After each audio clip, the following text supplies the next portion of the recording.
Welcome to our program, everybody, and thank you for joining us on both Facebook and also on Zoom. Really happy to have you and to be reconnected with many of you. And welcome to those of you who are joining this broadcast, Spiritual Fitness, for the first time. And I'll just check in with JM for a second to see if the audio and everything else is working. Can you confirm? Yes, yes, audio is working, and people have joined. We have around 25 members who are on the call right now. Okay, and after a few more people log in, if there's any housekeeping, anything that you need to tell us about what we should or shouldn't do, please let us know, okay? Sure, I will. All right. So today, the topic is about spiritual fitness and meditating on the perspective that all things must pass. And also that we can develop an awareness. And by develop, I mean increase our awareness and our awareness capacity so that we go beyond fear. Fear is a level of consciousness through which we interact with the world in a certain way, and we judge what's happening based on a limited perspective. So I will be making the case today about the ways in which we can expand our awareness and our perspective, almost synonymous words, at least the way I'm using them, so that we can go beyond this plane of fear, which is a non-productive a plane of consciousness. And then I'll talk a little bit about the practicalities of developing an awareness program. There's always a program for humans. Of course, there's a program for animals also, but it's more dictated by nature. But human beings can rewrite their program based on a wisdom and direction from those who have chalked out a path. And by following that program, by working the program, they can elevate themselves. This is one of the fundamental theses upon which practice, and as primarily what I'm talking about here is spiritual practice in body, mind, and spirit, is based. So how does that sound to everybody? Great, nobody said no. Thank you. So I'm going to take some reflections, and this will be interactive. So when I do take reflections, feel free to unmute yourself at the bottom of the screen. And if you want to be seen also, which we don't mind, because with all this social distancing going on, it's good to see some other humans, happy humans or unhappy, for whichever, in various places. Hey, Anna, good to see you. Why don't we just start with a couple of you, give a very brief call in, like why you joined the call today. Just if you have any thoughts, what inspired you to sign up and come on? Anyone want to say? It'll just help develop that atmosphere of reciprocity. Okay. I'll go ahead. Yes, please. Go ahead, man. Oh, okay. Just say I'm David Hogg. I joined today just because I'm very interested in the topic and really interested in see how I can expand who I am as a person and just improve. Love that. Thank you very much, David. Really great to have you. Thanks. Anyone else want to check in? I wanted to get a little bit more knowledge about fear and stress, and I don't want to say like how to handle it, but maybe learn to pay more attention to other things instead of just focusing on being either that fear or that anger or whatever. Yeah, really good. Very practical. Thank you for sharing that. That's very helpful. How about two more? Anyone want to check in? What brought you here today?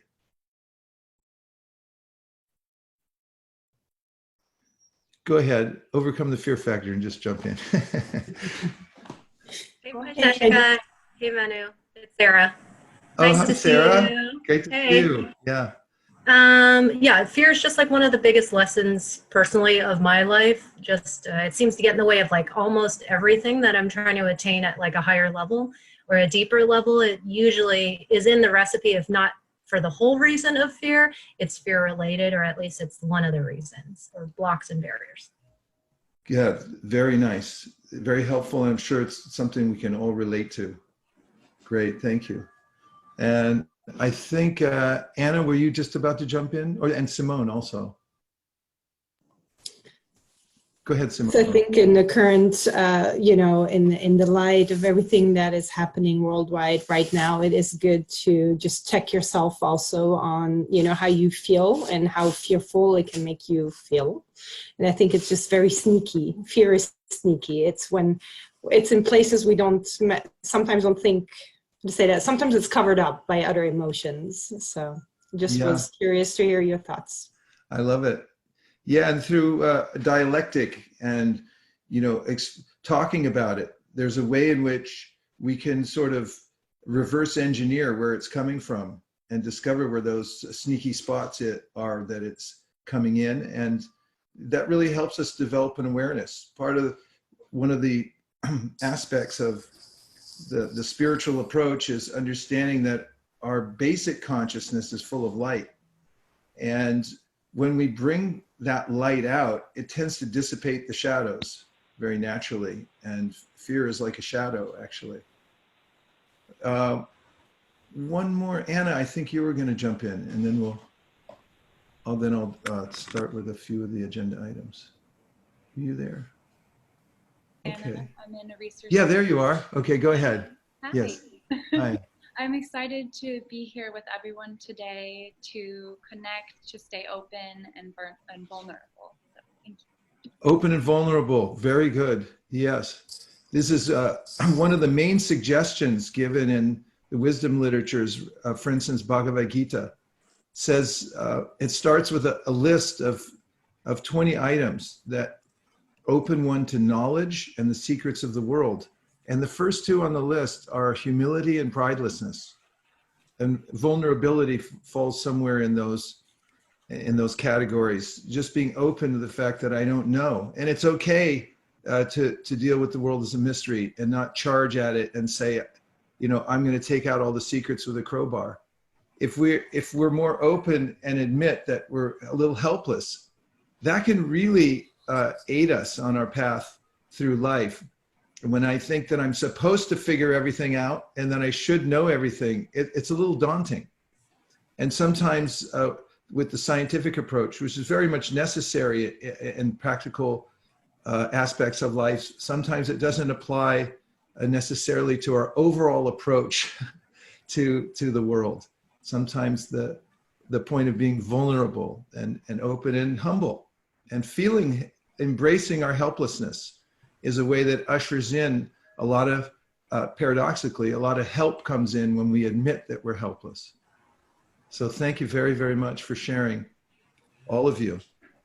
So let me add a few thoughts to the conversation as we go forward.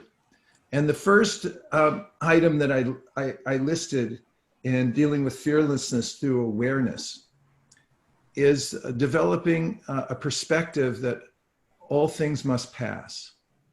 And there's a mantra ascribed to this, this too shall pass. And if you'd all say it one time, just so your own ears can hear it. Just say it one time. This too shall pass. Yeah. This shall pass. Yeah.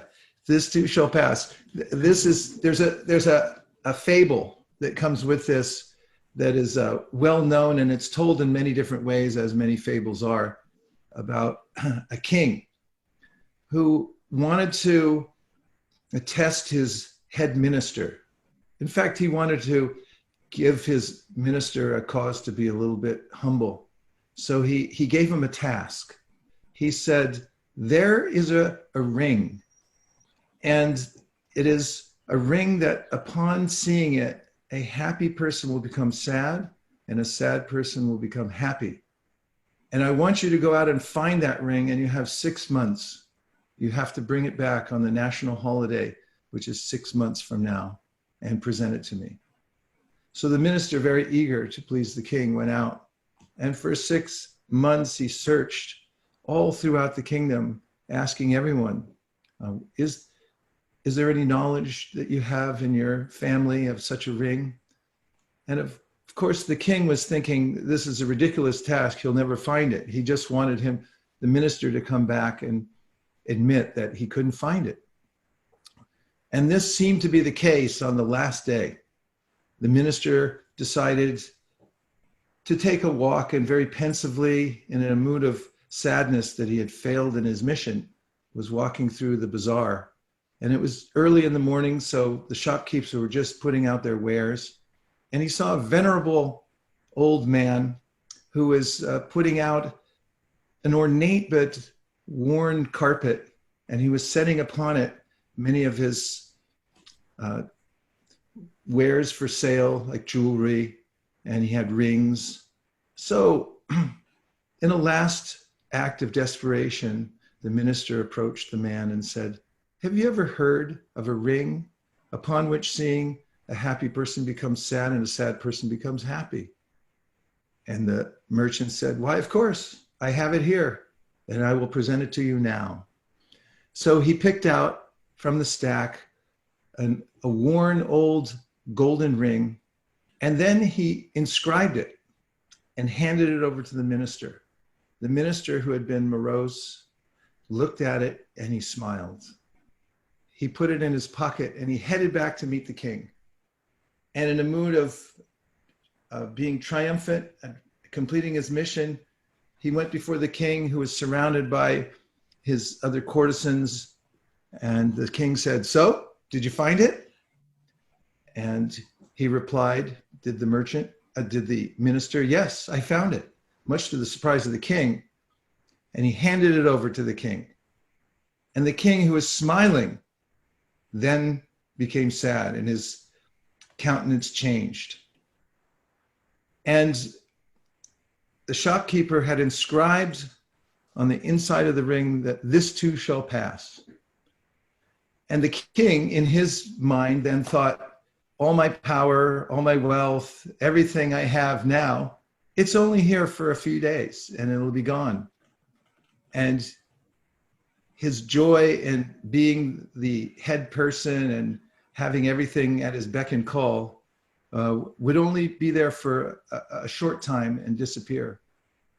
And so those who are sad at the time, if you're feeling lost, if you're feeling that you're oppressed, but you hear this saying, this too shall pass, then you'll be able to rise above. You're increasing your awareness. Your perspective is going higher above what it is now, locked into this is everything. And when you rise to that level, this too shall pass, you're embracing another reality from a higher level. You're seeing that the whole world is changing, but I'm not changing. I'm going to be the witness, even as it changes from one thing to the next. So remember this mantra, that this too shall pass, because it's very powerful in staying what it is said in the Bhagavad Gita, a text that I'll refer to again and again. It's a wisdom text that teaches the art of living and yoga. And in that teaching, the speaker, the teacher, Krishna, says that one should practice being steady in happiness or distress, loss or gain, victory or defeat, stay the same, do your duty, but don't become consumed with the ups and downs. Stay equal. Things are never as good as they seem or as bad as they seem, and this too shall pass. And yesterday, when I was in my garden, I was sitting doing my mantra meditation, and I was looking out of the garden, appreciating how everyone in my garden, the little finches are flitting around as the sun was coming up.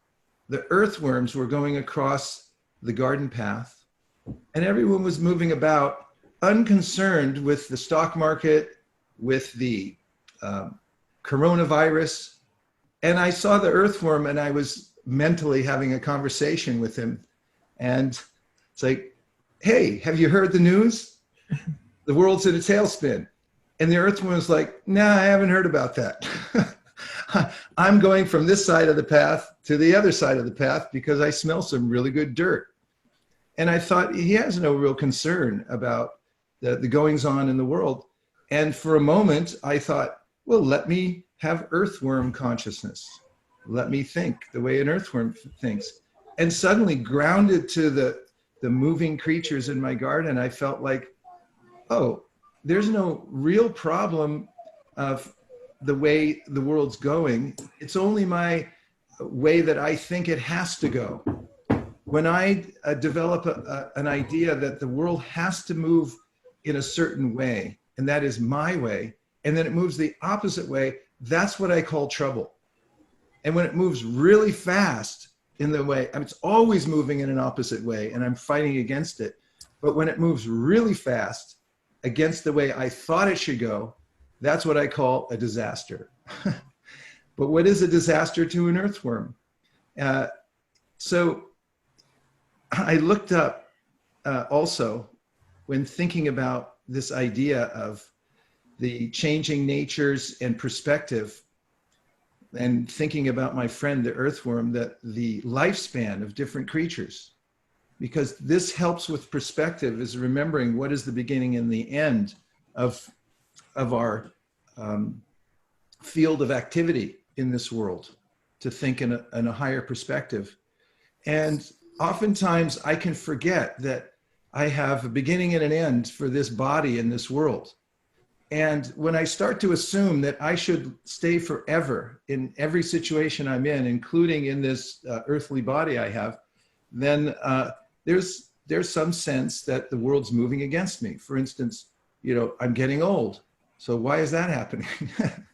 Well, it happens to be what happens to a material body. And if I go against that, there's a lot of surgeries I could do, and there's a lot of different things I could do to hold on to it.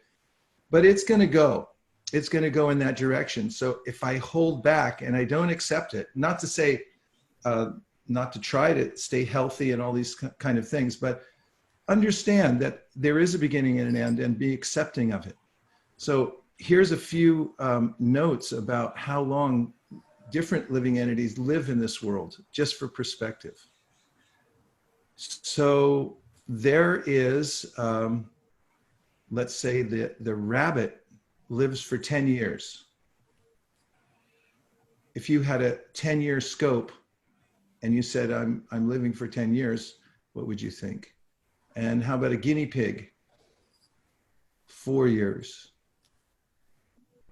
A mosquito fish, that's a fish that eats mosquitoes, he lives for 2 years. The house mouse, she lives for 1 year. Dragonfly, 4 months. Housefly, 4 weeks. Drone ants, 3 weeks. A gastrotrich, which is a little living entity that lives in the ocean, 3 days.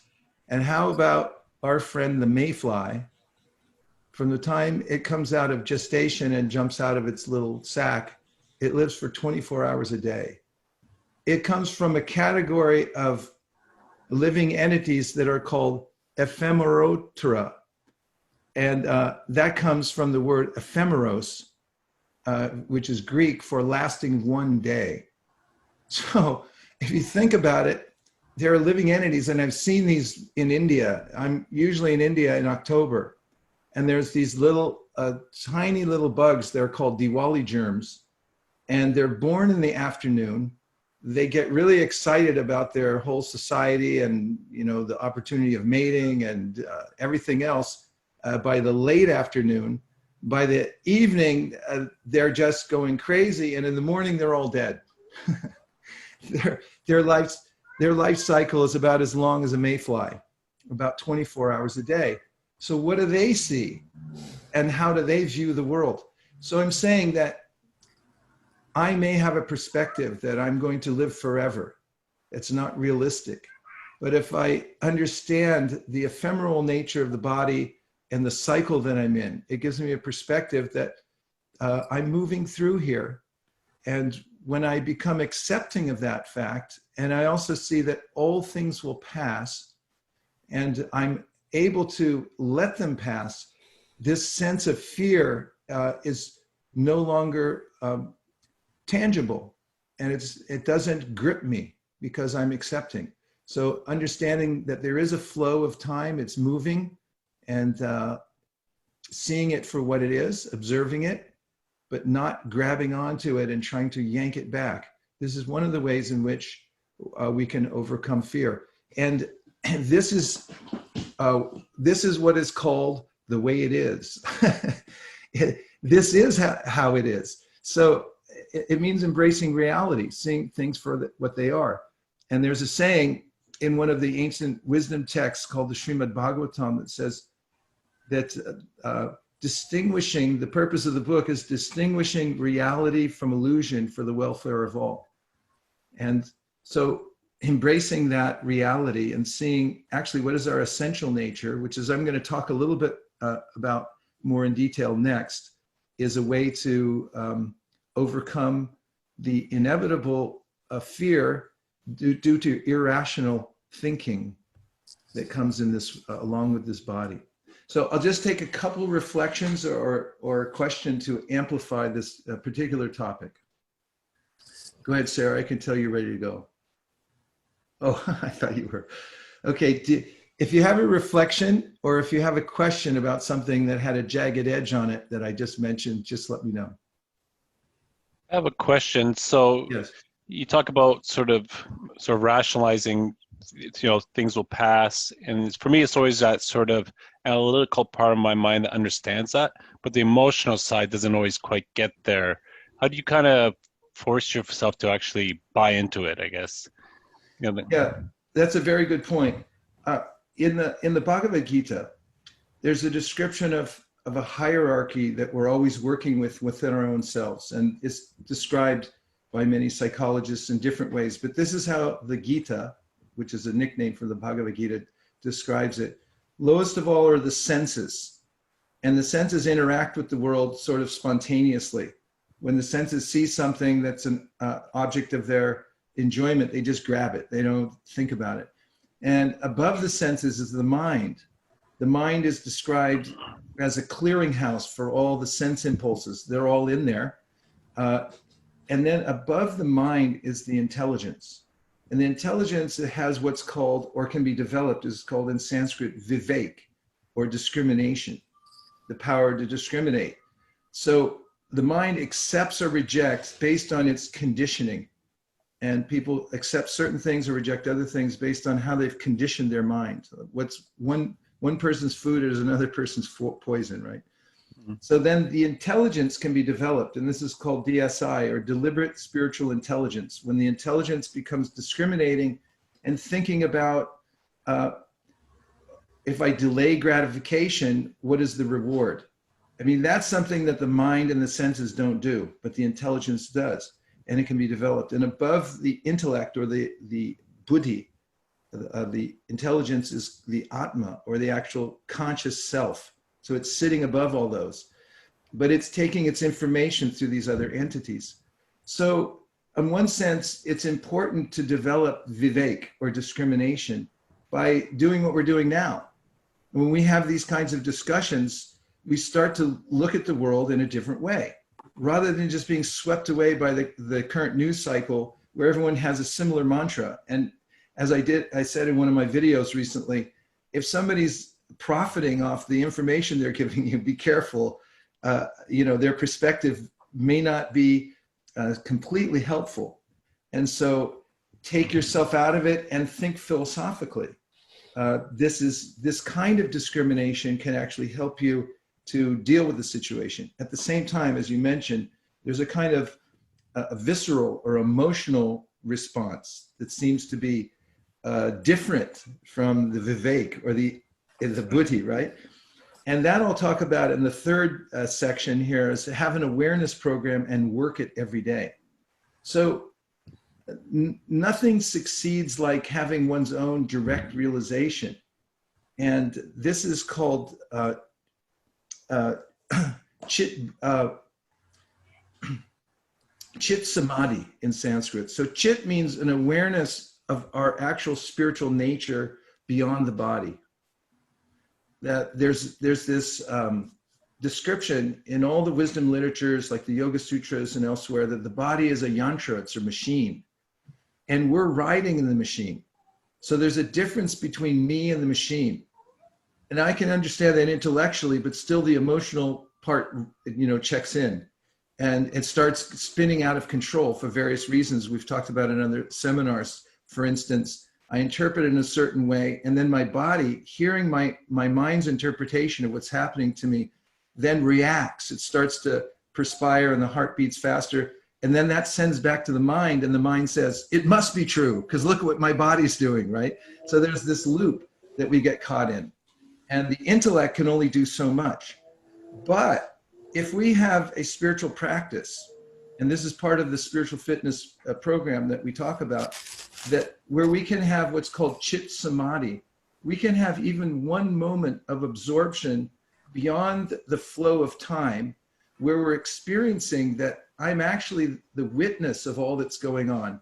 I'm not actually my life situation, I'm the life that's observing it. And that's something beyond intellectualizing. All the wisdom literatures say you can experience for yourself. In other words, you're a conscious being, and you can become conscious that you're conscious. And when you see your own consciousness, this is called chit samadhi. You're outside the wheel of time. It's such a nourishing experience. It's beyond time. And this is what gives you the ability actually to move about the world and not get caught in the gears of time that are, grinding away. And if you put your hand in, then your arm goes in and you just get pulled in naturally like that. Did that help? Yeah, that was awesome. It was really good. Thank you. Okay, thank you, David. We do have a question on the Zoom chat from Ken. Okay. Question is, how do we align between the natural and mechanical world to find peace, given we are all just a ripple in the instance in the ocean of time? Could you say the last sentence again, please? How do we align between the natural and mechanical world to find peace, given we are just a ripple instance in the ocean of time? Well, that's very nice and poetical too. Well, partly of what I was just talking about.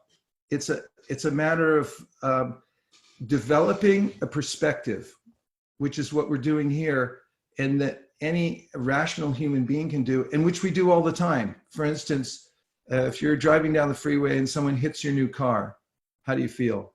Anyone? Be angry for sure. Okay, so now how do we philosophize that when we get home and our friends say, bummer, your car got wrecked, you just bought that. And then we say philosophically, oh, comma, it's just a car, right? That's philosophy. That's a higher perspective. We do it all the time. Someone leaves us and then we say, well, there's others in the world. That's philosophy. We're taking a different perspective. So this is one thing that we do. And the other thing that we can do is actually have an awareness program or a practice that allows us to introspect and experience something beyond the flow of our own mind and the loop of the mind and the body that are always going on. And this is what's described in the Yoga Sutra. The mind is subjected to these vrittis. Vritti means something that's always turning. They're like little tapes. And we pick them up from the environment and they go in. And until we can actually make the mind placid and be able to see beyond the ruminations and the disturbances that are there within the mind, then we can't experience the self. But even in a practice where you're able to get just a few moments of that kind of experience, that I'm okay, in this moment I'm okay, followed by I'm always in this moment. Like right now, we're all okay, right? Simone said yes. I mean, think about it. Right now you're okay, but your mind, my mind, is thinking the future. In the future, I cannot be okay. But I'm not in the future, I'm right here. And if you, I mean, this is commonsensical, and it's something that's mentioned by many people and philosophers, that we're always in the moment. So by the practice of awareness, bringing your awareness to the present and experiencing what it feels like to unburden yourself from always thinking about what's going to happen, what's going to happen, what's going to happen next, and just saying what's happening right now. This is one of the practices of awareness that help us get out of the machinery of the mind and the movements of time, so we can experience that we're something superior to those movements, something that's an observer of all those things. So it is doable. Okay, so I'll just mention, and I have earlier, that there's a way that I wanted to mention something that the philosopher, the German philosopher Hegel, brought up. And that is that freedom, he said, is developed by discipline, which sounds contradictory, because if I'm going to be free, I want to just do whatever I want to do. But he gives the example that a child goes to school and has to discipline for later on becoming free to do what he or she wants to do. And so there's a way in which, through disciplining our mind through spiritual practice, for instance, introspection, meditation, and selfless service, doing some kind of a service out of compassion and out of a sense of duty to others, it helps us to come to a higher level. This is called karma yoga. I'm doing my work, but I'm doing it selflessly. I do some portion of it to start with. It helps put me in this perspective of my higher self and a higher purpose in life. And he talked about, did Hegel, the fact that we come to revelation when things actually step outside their normal course of activities. If I'll tell you what I mean by that. For instance, in a forest, it seems like the status quo is that the forest is peaceful and is going on growing, but sometimes there's a fire. When I was in Muir Woods last year, I was walking through and I saw a little placard, and on it talked about the benefits of forest fires. And it gave a long list of the benefits to the forest of forest fires. There's a way in which it opens up the canopies of the forest so more light can come in. There's a nutrient-rich soil introduced as soon as the forest burns, and so forth. And so there's this perspective that when there's a disintegration in my life, that is, my reality breaks down, the way I thought things were supposed to be breaks down, then there's a way in which Hegel says it comes back together, and he called it a reconstructed unity. In order to have that, there has to be periods when it breaks down. We see it in nature all the time, that things disintegrate, but then they build back up again. So he said, for human beings also, we should be aware of the fact that change and drastic movements outside our normal course of life are not the end of the world. They're actually a part of the process of becoming whole again and realizing a higher aspect of ourselves. And during this Corona situation, there's a lot of people talking about that. Like there was this monk, I just read an article that he wrote from Wuhan, China, and he was saying, now the air is starting to clear, not so much smog because no cars.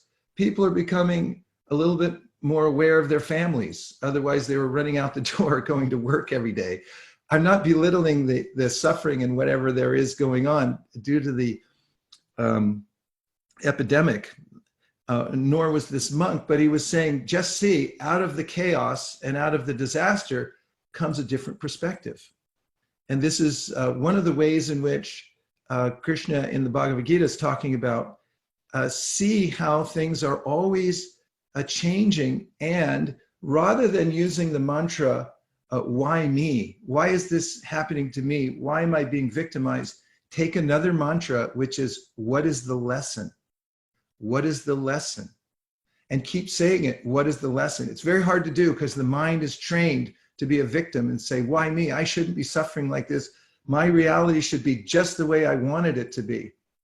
But Krishna and Hegel, they're all saying, no, look from a higher perspective. And you'll see when it breaks down, now you have opportunity to look and see how to reconstruct it in a better way. And that's what the monk in Wuhan was talking about, saying, now we can see. And many people are talking like that. Let's take a look. Were our lives in the world overheated? Here's an opportunity for us to look and see how to make improvements. Take this opportunity. I just wanted to let you know that we are live on Facebook as well. Oh, good. Okay. And we do have another 10 minutes left. So we wanted to briefly touch upon the spiritual fitness that you mentioned and potentially have a japa session at the end. Okay, thanks, JM, for keeping me on track. That's what he does for me all day long. Okay, so just take this very practical mantra, and that is, what's the lesson in this? And that's something you can do for small incidents in your life and for the macro incidents that are going on worldwide. Keep asking, what is the lesson? Because that's the way that you take advantage of the rich soil that comes from the forest fire. The next point is be aware of who you are.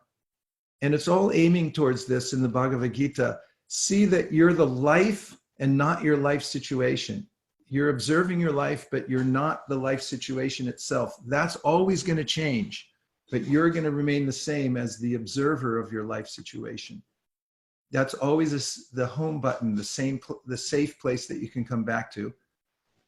And as I mentioned earlier, you can see that for yourself, especially if you establish a home practice. And this home practice, you'll be self-determining, and there are a few guidelines that we've put together just as an introductory, just to see what it feels like to pick up a couple of the ancient spiritual practices in our 21-day fitness challenge. And in this, you can take it up, use the parameters as much as you like or as little as you like, but you'll notice when there are some parameters and they're based on the teachings of the ancient literatures which give wisdom, you'll find a way in which your mind becomes more peaceful because you can connect to the program. And some of these practices, all of these practices are intrinsically beneficial for coming to a higher level of awareness. So let me just, do I have time to briefly discuss what they are, JM? Yes. Do you, okay, so they're divided into 3 categories. Please go ahead. Yeah, should I just bring it up on the website? Yeah. You want to share it as well? Okay, you can share the screen, right? Yeah. All right. So just share my screen and let me know when you can see it. You able to see the screen? Yes, we can see it just fine. Okay, great. So it's on the website. You can navigate to, just loading, give it a second.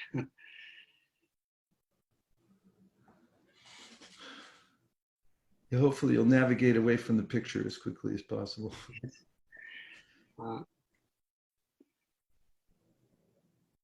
While you're waiting. Yeah. So within next steps, there is spiritual fitness link.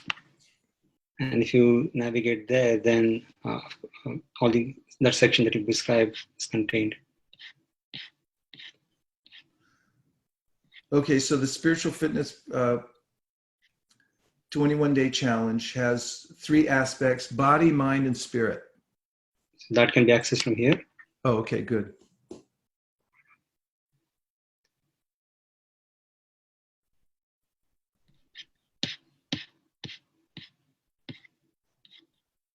Should I show the tracker itself? Or Sure, why don't you? That'll make it concise for everyone to see. so the tracker can be accessed from here. Yeah. Okay, so here they are. This is for your own edification if you want to use it. And I do recommend it, because once with human beings, as soon as we see a ladder, we want to climb it. And these are tried and true principles that really do help to develop a higher awareness. And it's based on 3 principles: body, mind, and spirit. So in Sanskrit, the body, mind, and spirit are called Atma. Atma means the self. So we have this self-awareness as the body, and it's our vehicle that's carrying us around. So we have to take care of it. The mind obviously is in the juncture between the spirit and the body. So the mind can be developed. It can be purified. It can be refined, obviously. That's why we go to so much trouble in going to school, reading books, doing so many things. So there's particular ways that we can develop depending on what our aspiration is. And that practice is called sadhana. And then finally, a spirit. So now on body, the first thing that in the bodily development for spiritual awareness, it's recommended, believe it or not, is sleep. And sleep is a real interesting concept, because we're not even sure, sleep researchers are not even sure why we sleep exactly. It's been quite a bit of research at UC Berkeley on sleep. There's a book about it. But in yoga practice, when you go to bed a little earlier than you're used to, and you learn to get up a little earlier. Earlier means at least before the sun comes up. And the more you go to bed at a certain time and wake up at a certain time and regulate your sleep, and you're careful about not exposing your mind or overstimulating it before you go to sleep, you'll find a great benefit, especially when you get up in the morning and you have some spiritual practices. The other bodily program is eat healthy, because we are what we eat, not just in body and mind, but also in spirit. And third thing is to walk daily, because the body has to move. Some of you are already on exercise programs, whatever it is, but this can be added. But the fact is that it's an age-old way of getting everything flowing in the body and sort of having some time to think. And since sitting is the new smoking, walking, which doesn't require any extra paraphernalia generally, is a good way to keep the body healthy. Mind, wake up to an affirmation. Don't wake up to the 24-hour news cycle. Your mind is very vulnerable when you first wake up in the morning, say the yoga literatures. So the first thing in the morning, when you start, the first thing you say that comes out of your mouth is an aphorism that helps you to focus on the present. And we've recommended one on the website. You can use your own, but we've given some recommended mantra. And then for the mind, greet the day with a map. And that is to know what you're doing. Obviously, we get into a routine, so we kind of think we know where we're going, but the more deliberate we are when we wake up in the morning before we start in knowing what our 3 main priorities are, the more focused we'll be and the more the mind will be controlled. And the next one is to manage screen time. This is one of the prohibitions. And in this, we recommend that if you're going to use screen time, then be deliberate about why you're going on the screen. Don't just scroll mindlessly, because you can waste a lot of time and it starts to scramble your brain and leave it far adrift in many different places. But if you decide, why am I going on? What am I looking for ahead of time? It avoids your mind getting caught in this endless loop.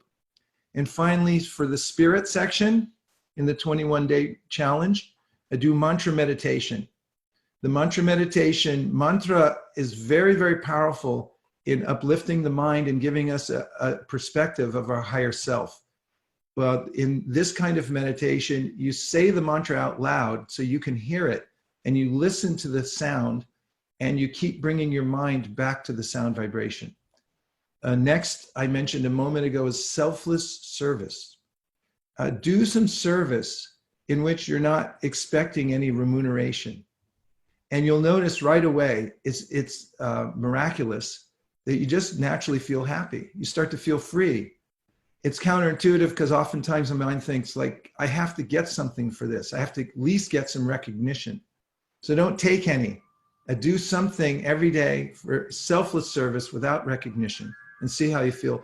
And finally, the gratitude journal. This is almost a universal on anybody's list for, spiritual edification. But start by jotting down the things you're grateful for. The mind may resist and say, yeah, but, my life's so messed up. And, what about all my, my 401k and blah, blah, blah. You find the things that you're grateful for right now. And you can start with the most mundane things in your life. Like I'm sitting at a desk right now. Where did it come from? Somebody built it and a tree offered the wood. And, you can get it in infinite gratitude loop, which is a really good place to be. So these are very fundamental points. And you want to say more about the practical aspect, JM?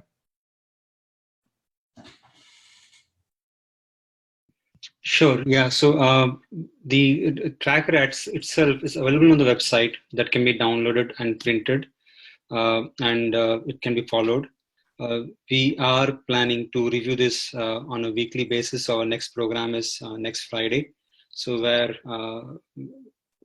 we will be reviewing, like Vai should be reviewing what are the practices he has followed, and he will share some of the reflection. And we encourage you to join and share your reflection as well. Yeah, so it's practical. So getting a little off of the philosophical points that I've been making and then coming down to this practical, kind of where the rubber meets the road. You try these things and don't think you have to be perfect at them and don't think you have to do everything, but just think about it and think like, which parts could I do, even if it's a molecule? Don't worry about doing just one molecule of this. Even if it's a tiny molecule, you'll notice that the intentionality behind it and just trying some of it, even if you're not successful the way you think you should be, it doesn't matter. Just focus on these, as many as you can do, and then we can discuss it, because in a group discussion, we'll see that what are the trials and successes of everyone else in the group. And it is very, very powerful to have this practice, the practice of an awareness program every day. So now we'll take some final reflections just before we end the session and then move into the last part, which is completely voluntary for anyone who wants to stay. We normally at some of the corporate events would have an extra session for a few minutes with mantra meditation. So anyone who wants to stay after on this call, we can go into that experimental stage through our social distancing here and try mantra meditation on Zoom together. Is that okay, JM? Yes. So any last comments or reflections from today's meeting? I have a reflection. Yes. The tracker you showed, I liked what you said around every human wants to climb a ladder, right? Because I really found my mind trying to check the boxes right away. And what I realized is that in the collective consciousness, there seems to be so much fear and anxiety buzzing around that even with all of the spiritual practices that I'm going through daily, that I still find myself overcome with anxiety and fear. And reminding myself to be gentle with myself around that has been my practice. Like, it's okay to feel anxious, I'm human on all of that.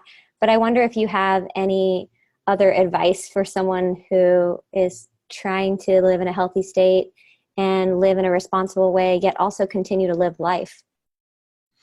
Yeah, well, one thing is the spiritual practices that I've mentioned at the end, especially mantra meditation. It's like an infusion of something that's not from the same plane of consciousness that's creating the fear and anxiety. And this is what mantra actually means. Man means mind, comes from manas, mind, and tra means from the word in Sanskrit trayate, which means to lift you up above it. So, let's just say we're in an ocean of anxiety right now, which is a pretty good description. And all you have to be is an inch above the water. Like if you're in the ocean and you're drowning, you don't have to, be pulled totally out. Even if you're 1 inch above it, you can breathe. We need some oxygen, spiritual oxygen. And the point is, you can get it from the mantra. So it's just like medicine. If you say, and that's sometimes the mantra is described, it's called ashauti. Ashauti means medicine. So if you take medicine and let's say you trust the doctor, you trust the clinical studies, everything's there, and you say, I'm going to take the medicine. And then you just say, okay, it hasn't worked yet, but I know it's going to work because I'm taking it. There's even a relief, even knowing that you have good medicine.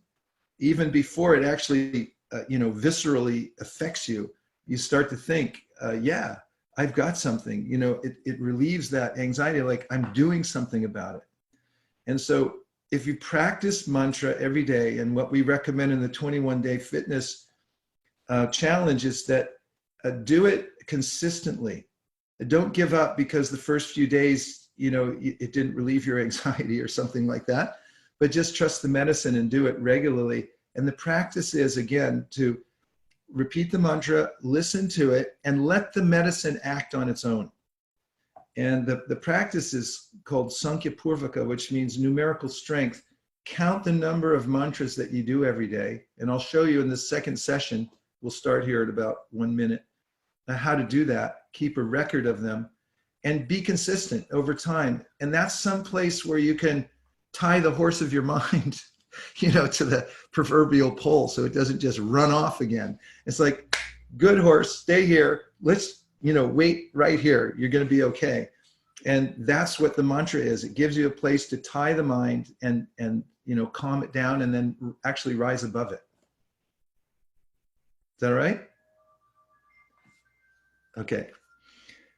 So that we don't keep everybody longer than necessary, because I'm assuming that you're all very busy and have places to go and people to meet.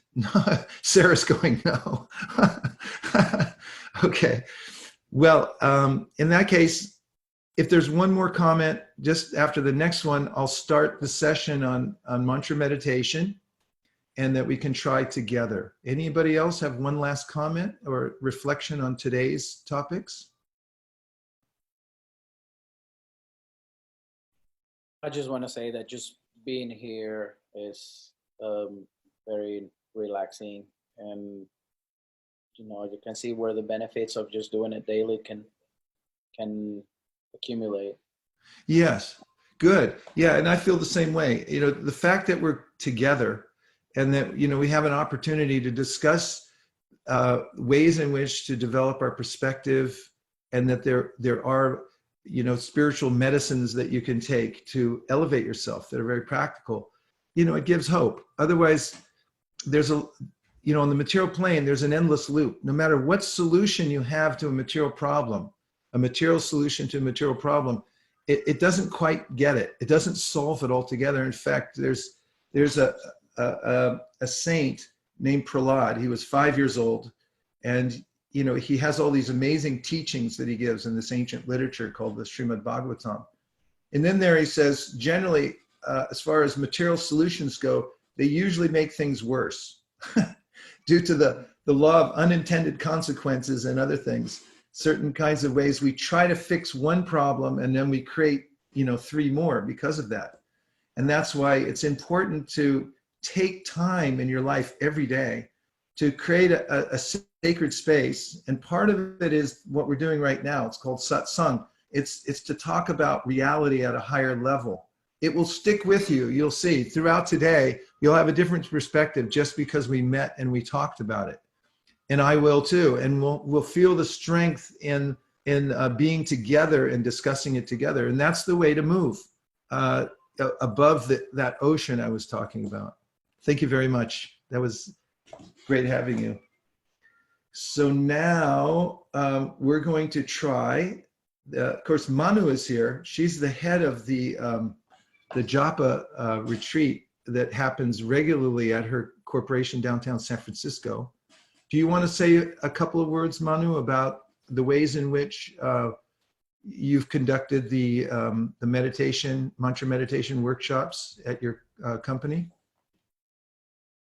Yes, thank you for joining. So I think we have the japa circle, like the mantra meditation circles, where we meet up, and I think most of them who come have already experienced one workshop with you.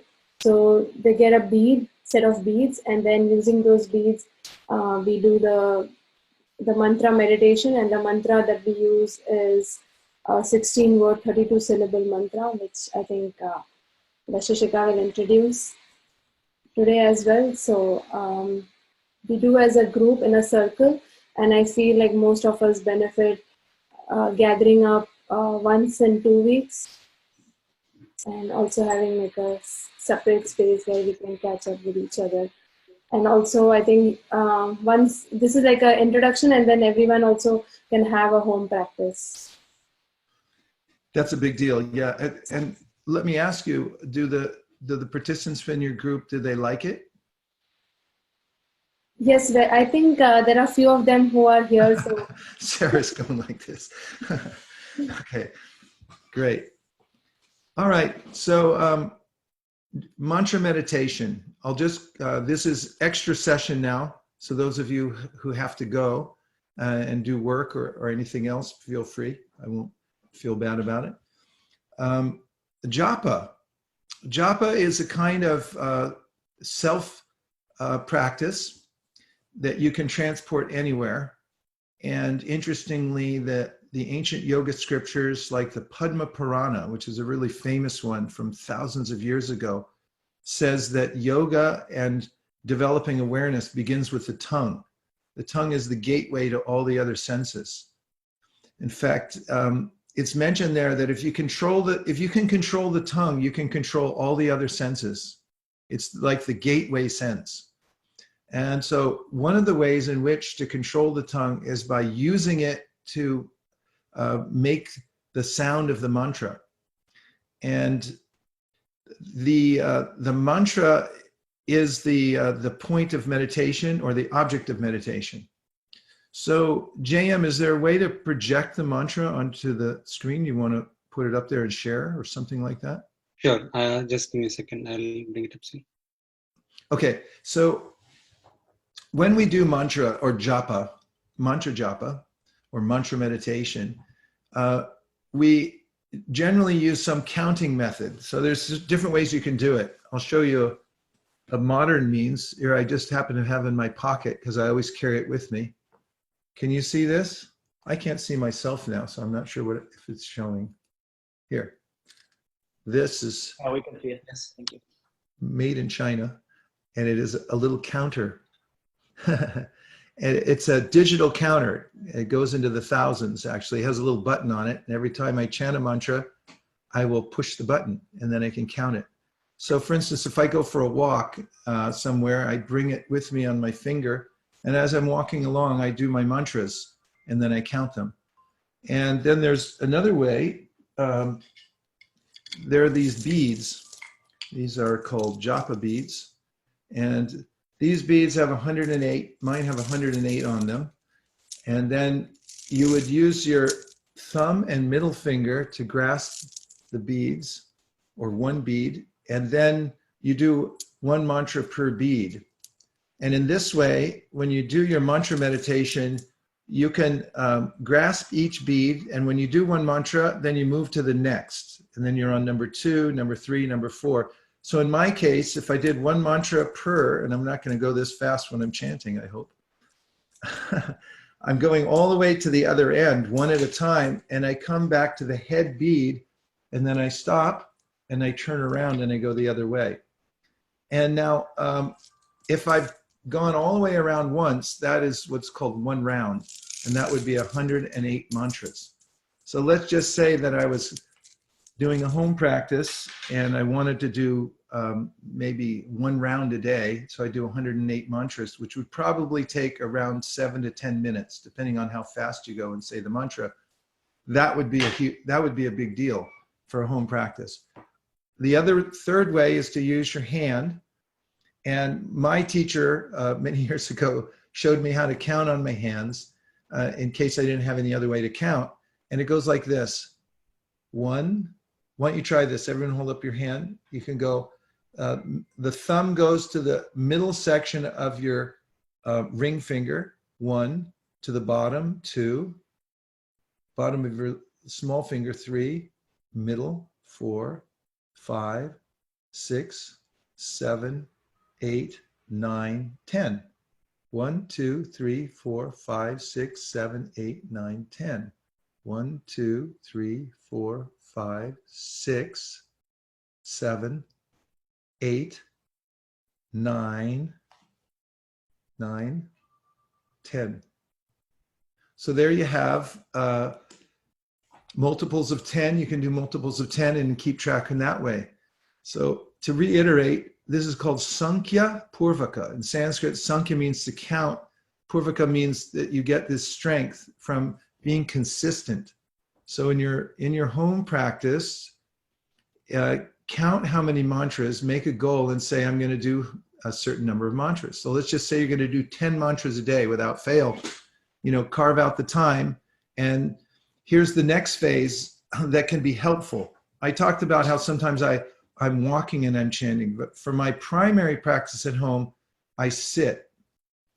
And there's 3 aspects to this is posture. When you sit a little straighter, it brings your whole mental system to attention. And I see some of you straightening up now. And as soon as you straighten up for an interview, the interviewer starts to think, oh, this person is very serious. And when you yourself straighten up, then your mind starts to think, oh, this is something serious. And then pronunciation. Pronounce the mantra clearly with your tongue so that you're actually saying each one of the syllables. And this engages your tongue, and then listen very carefully. And the third part is prayer. Say it as kind of a way, the best way I can describe this to create this mood is like, I need help. I'm open to some intervention here. And if you say it in that mood, sort of putting it out there as, please, I'm helpless, bring some help. And you're saying it in that way, you'll find that it really opens you up to the power of the mantra. So those are the 3 P's, which are pronunciation, posture, pronunciation, and prayer. And then the next principle is to just be aware that you're chanting. Sometimes we can do something and we're not even aware we're doing it. We just do it and then our mind runs off and our tongue's still doing it. For instance, you can be reading a book and go through a whole paragraph and then realize that you were thinking about paying your taxes rather than absorbing what's in the paragraph. And this is the nature of distraction. So in the mantra, be aware that you're chanting and keep coming back to the awareness that you're chanting. And it doesn't have to be any profound practice other than this. And that is just bringing your awareness back to the sound of the mantra. And remember, I'm chanting right now. And you'll find that that's a very important a mindfulness practice that will have great benefits throughout the day. So those are some of the principles. And before we try it, do you have any questions about the chanting itself? Anyone? Okay, then. Are you ready to put the mantra up? Yeah. And I'll tell a little bit about the mantra. This mantra comes from an ancient yoga text called the Upanishads. And in this Upanishad, this mantra was given, some say it's hundreds of thousands of years old. And this mantra has been used by yogis for millennia. So it has 3 words only, Hare, Krishna, and Rama. And Hare means the energy of our original divine source. Krishna means the attractive feature, means it's beyond the shadow of this material world, beyond darkness. It means all light and beauty. And Rama means spiritual happiness, the source of all actual happiness. So the mantra is pronounced like this. Hare Krishna, Krishna Krishna, Hare Hare, Hare Rama, Rama Rama, Hare Hare. That's one mantra. Hare Krishna, Krishna Krishna, Hare Hare, Hare Rama, Rama Rama, Hare Hare. It's symmetrical. Every word has 2 syllables, and 16 words, 32 syllables. So let your mind go to the mantra as you pronounce it, and you can also look at the words on the screen and keep bringing your eyes and your listening power back to the mantra as you chant it. So now I'm going to count on my beads, and we're going to try to do together up to about let's do like 54 mantras together. Candace, does that sound okay? Okay. All right. So what we'll do is we're all on mute, except for me, I think, and then we'll just say the mantra to yourself and stop when you see me stop, and then we'll take a few reflections.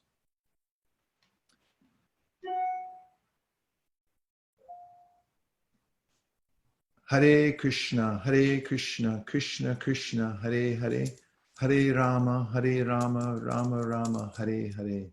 Hare Krishna, Krishna Krishna, Hare Hare, Hare Rama, Rama Rama, Hare Hare. Hare Krishna, Krishna Krishna, Hare Hare, Hare Rama, Rama Rama, Hare Hare. Hare Krishna, Krishna Krishna, Hare Hare, Hare Rama, Rama Rama, Hare Hare. Hare Krishna, Krishna Krishna, Hare Hare, Hare Rama, Rama Rama, Hare Hare. Hare Krishna, Krishna Krishna, Hare Hare, Hare Rama, Rama Rama, Hare Hare. Hare Krishna, Krishna Krishna, Hare Hare, Hare Rama, Rama Rama, Hare Hare. Hare Krishna, Krishna Krishna, Hare Hare, Hare Rama, Rama Rama, Hare Hare. Hare Krishna, Krishna Krishna, Hare Hare, Hare Rama, Rama Rama, Hare Hare. Hare Krishna, Krishna Krishna, Hare Hare, Hare Rama, Rama Rama, Hare Hare. Hare Krishna, Krishna Krishna, Hare Hare, Hare Rama, Rama Rama, Hare Hare. Hare Krishna, Krishna Krishna, Hare Hare, Hare Rama, Rama Rama, Hare Hare. Hare Krishna,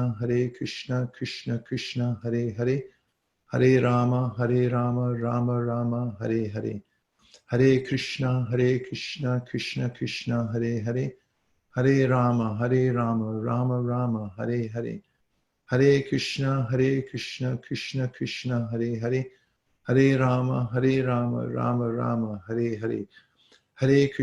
Krishna Krishna, Hare Hare, Hare Rama, Rama Rama, Hare Hare. Hare Krishna, Krishna Krishna, Hare Hare, Hare Rama, Rama Rama, Hare Hare. Hare Krishna, Krishna Krishna, Hare Hare, Hare Rama, Rama Rama, Hare Hare. Hare Krishna, Krishna Krishna, Hare Hare, Hare Rama, Rama Rama, Hare Hare. Hare Krishna, Krishna Krishna, Hare Hare, Hare Rama, Rama Rama, Hare Hare. Hare Krishna, Krishna Krishna, Hare Hare, Hare Rama, Rama Rama, Hare Hare. Hare Krishna, Krishna Krishna, Hare Hare, Hare Rama, Rama Rama, Hare Hare. Hare Krishna, Krishna, Hare Hare, Hare Rama, Rama Rama, Hare Hare. Hare Krishna, Krishna, Hare Hare, Hare Rama, Rama Rama, Hare Hare. Hare Krishna, Krishna, Hare Hare, Hare Rama, Rama Rama, Hare Hare. Hare Krishna, Krishna, Hare Hare, Hare Rama, Rama Rama, Hare Hare. Hare Krishna, Krishna, Hare Hare, Hare Rama, Rama Rama, Hare Hare. Hare Krishna, Krishna Krishna, Hare Hare, Hare Rama, Rama Rama, Hare Hare. Hare Krishna, Krishna Krishna, Hare Hare, Hare Rama, Rama Rama, Hare Hare. Hare Krishna, Krishna Krishna, Hare Hare, Hare Rama, Rama Rama, Hare Hare. Hare Krishna, Krishna Krishna, Hare Hare, Hare Rama, Rama Rama, Hare Hare. Hare Krishna, Krishna Krishna, Hare Hare, Hare Rama, Rama Rama, Hare Hare. Hare Krishna, Krishna Krishna, Hare Hare, Hare Rama, Rama Rama, Hare Hare. Hare Krishna, Krishna Krishna, Hare Hare, Hare Rama, Rama Rama, Hare Hare. Hare Krishna, Krishna Krishna, Hare Hare, Hare Rama, Rama Rama, Hare Hare.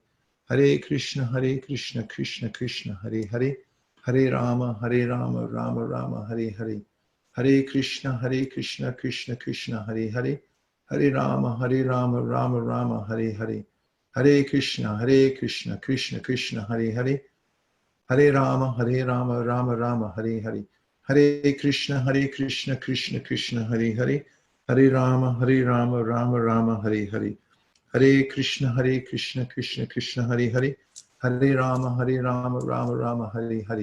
Hare Krishna, Krishna Krishna, Hare Hare, Hare Rama, Rama Rama, Hare Hare. Hare Krishna, Krishna Krishna, Hare Hare, Hare Rama, Rama Rama, Hare Hare. Hare Krishna, Krishna Krishna, Hare Hare, Hare Rama, Rama Rama, Hare Hare. Hare Krishna, Krishna Krishna, Hare Hare, Hare Rama, Rama Rama, Hare Hare. Hare Krishna, Krishna Krishna, Hare Hare, Hare Rama, Rama Rama, Hare Hare. Hare Krishna, Krishna Krishna, Hare Hare, Hare Rama, Rama Rama, Hare Hare. Hare Krishna, Krishna Krishna, Hare Hare, Hare Rama, Rama Rama, Hare Hare. Hare Krishna, Krishna Krishna, Hare Hare, Hare Rama, Rama Rama, Hare Hare.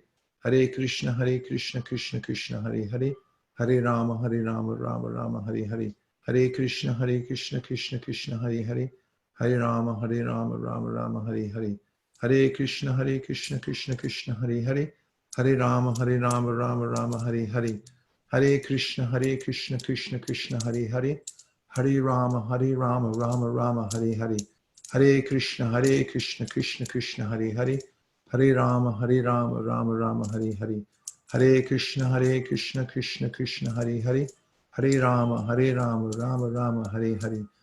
Krishna, Krishna Krishna, Hare Hare, Hare Rama, Rama Rama, Hare Hare. Hare Krishna, Krishna Krishna, Hare Hare, Hare Rama, Rama Rama, Hare Hare.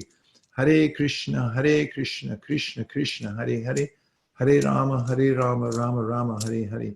Hare Krishna, Krishna Krishna, Hare Hare, Hare Rama, Rama Rama, Hare Hare.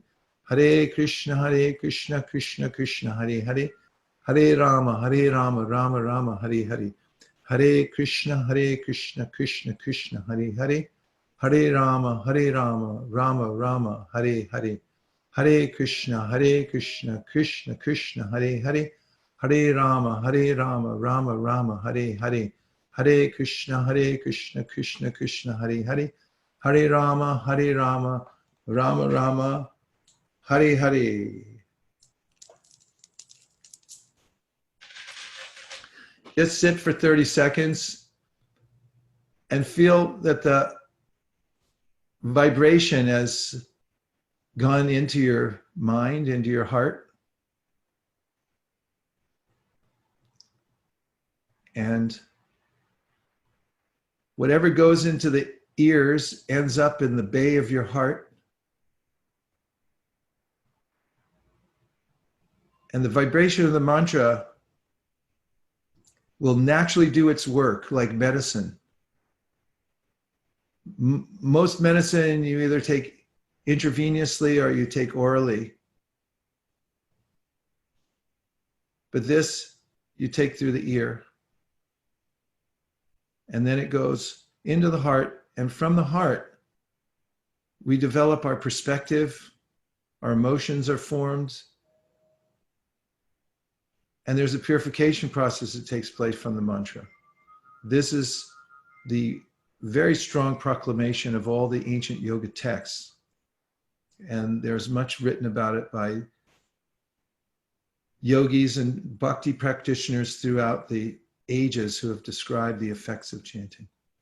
So now we'll just come back for a second into the group and see if there's any reflections or questions from the chanting session. Like reflection means, did your mind run away and did you noticeably bring it back? Or was it something that you felt took you away from the waves of anxiety, or did they increase when you started chanting? What was your experience? I don't have a problem sharing my opinion, as you Okay. can see, the third time I talk. But after I repeated it a few times, then I noticed that I was then listening to, or just trying to listen as well, and that kind of brought me deeper into it, and it became easier and more enjoyable as it was going. Thank you. Thank you very much. I really liked what you said about trying to listen. And oftentimes we don't notice the way we're taking in sensory input from the world. It just happens. But when you're doing japa meditation, it's a time when you can be very aware of how you're processing things. And you can also be aware of the fact that you can be doing something without listening to it, especially when your mind's in anxiety. It keeps going, yes, but, you know, something else, something else. And then it's your opportunity to actually bring your mind back, bring your mind back, bring your mind back, and be aware that you're chanting. Thank you for sharing. Let's have a few more. What was your experience? What were your challenges? And if you have any question. I can go next. Yes. So when I started, I was, my mind was saying that, just for an experience, I was feeling that, having everyone together online is different than doing it remotely. My mind was again giving me these thoughts, but then actually when I kept bringing the focus back, actually I felt like this was the best chanting. Nice. Thank you. So you're saying at first you were thinking that it's different from when you sit together in the meditation room at your company, all in a circle, and then you started, when you became more aware of the mantra and that everyone else is doing it online here, you sort of felt that same experience, or you said it was even better? Yes. Well, that's good. Okay, great. What else? Take any insights you have, because they're very valuable. I like Yes. bounding away.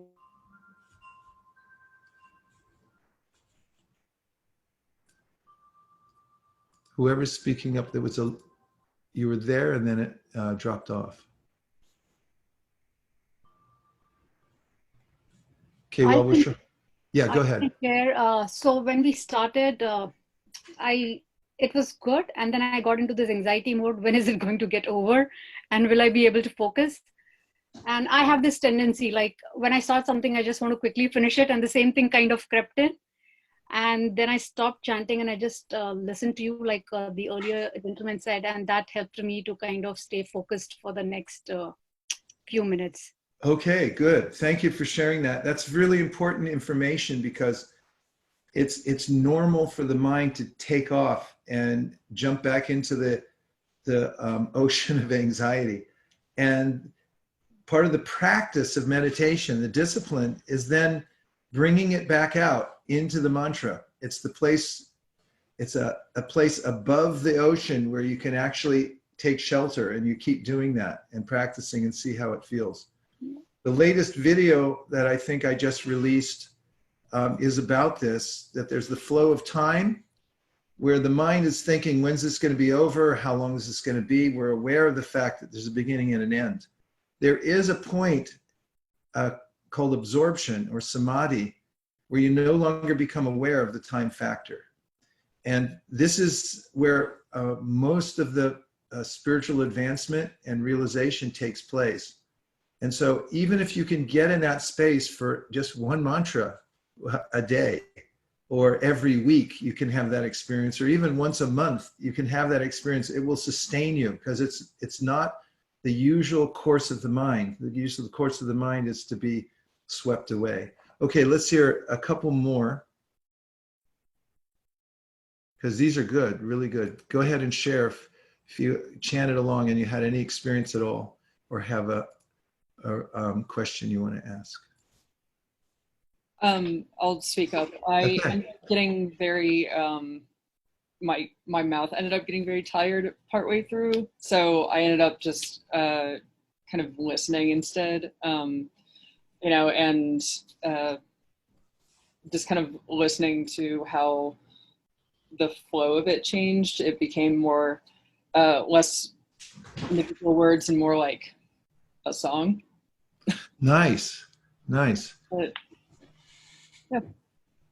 yeah, so I had a very hard time kind of getting back on board with actually speaking out loud. Just I found that I was tired. Yeah, yeah. Good So. feedback. And just the exercise itself of being aware how you feel and what the experience is, you know, this is the practice. You're really getting in touch with, you know, where your mind's going, what its preferences are, and things like that. And this kind of practice, when you're doing it on a regular basis, it starts to train the mind and the senses in a way that has a systemic effect on your life. And the repetition of the mantra, there's an instruction given in a book that's about 500 years old called the Upadeshamrita. Upadesh means advice, and Amrita means nectar. So it's called the nectar of advice. And in it, it talks about this chanting, and it says, it compares it to a kind of medicine that's taken when somebody has jaundice. Jaundice is a disease that your bile makes, your body's making too much bile, which is a very bitter substance, and everything tastes bitter. You actually turn yellow. And so when you take the medicine, which is sugarcane juice, then it tastes bitter, and you feel like, oh, I don't like this. But then the author of the book says, but keep taking the medicine, and as you're getting cured, then you'll taste the sweetness. So it says the same thing with the mantra. It has its own sweetness, but in the beginning, to me, it tastes like this doesn't taste very good. So he says, just keep taking it, because then you're going to get to a point where you go, oh, I think that tasted good. And sometimes there's a delayed reaction. Oftentimes when we do this kind of meditation, in the moment, you're not experiencing anything profound, but when you walk away from it, you'll notice, or it'll come back and repeat on you later, and you'll notice, oh, something went in there that was not common. And it's just that observation that you'll notice if you do this on a regular basis, that it starts to have a systemic effect on you, and you'll notice that it's kind of like medicine. JM, any comments about timing and so forth? Because as you know, if you leave me with my own devices, I'll just keep going here. I think we should let everybody off to their own races here. Yes, that was a great session. And if there are any questions, feedback, comments, do send across, both through the email or through website. We'll be eager to take them into account for our next session plan scheduled for next week. Yeah, and there should be, you know, if any of you want to look into the 21-day challenge and just try it out.